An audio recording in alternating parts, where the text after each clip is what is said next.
ఏది ఒక ఓయేసుకోండి సుదర్శన్ గారికి శివాని గారికి. సారీ సింగర్ సుదర్శన్ గారికి, సింగర్ శివాని గారికి. పాడుగా జరా పాడు.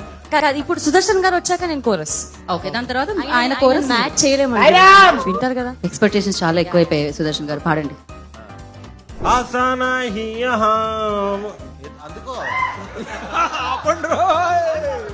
మీరేదో ఇప్పుడు ఆసామి అన్నారు కదా, అదేంటది?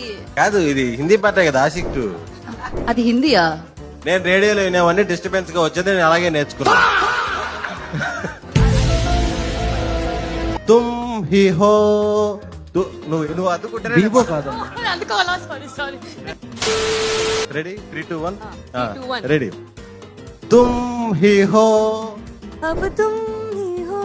అబ్ తుమ్ హీ హో అది ఆషికి. అసలు నువ్వు ఎంచుకుంది ఏ రాగం, పాడుతుంది ఏం తాను? సార్ ఇది హిందీ పాటలు అయినా ఎందుకుంటాయి సార్? హిందీ పాటలో మలయాళం లిరిక్స్ రావాలి, ఇప్పుడు అదే ట్రెండ్. రాగం అనేది తెలుగు కదా.